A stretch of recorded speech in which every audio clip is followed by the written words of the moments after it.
Hi friends, welcome to Jaya's garden.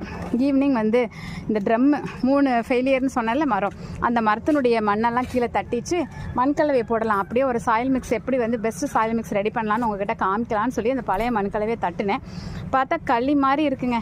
So இந்த மண்கலவையில்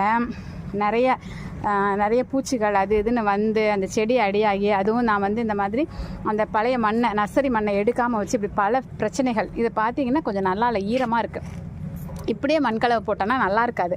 பழைய மண்ணை நல்லா நம்ம பெஸ்ட்டு மண்ணாக மாற்றணும்னா முதல்ல இதை வந்து கொஞ்சம் ஓரளவுக்கு உணர வச்சுக்கணும், அந்த ஈரப்பதத்தோடு கலக்காமல் ஓரளவுக்கு. ஸோ இப்போ நான் தட்டி போட்டுட்டேன் ஈவினிங் வாக்கில். நாளைக்கு மார்னிங்குள்ளே இது நல்லா உணர்ந்துருமா, அதுக்கப்புறம் மண்கலவை போட்டோம் அப்படின்னா பழைய மண்ணை கூட நம்ம நல்லாவே யூஸ் பண்ணிக்கலாங்க. சரிங்களா?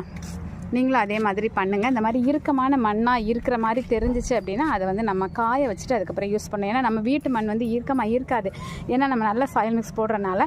ஸோ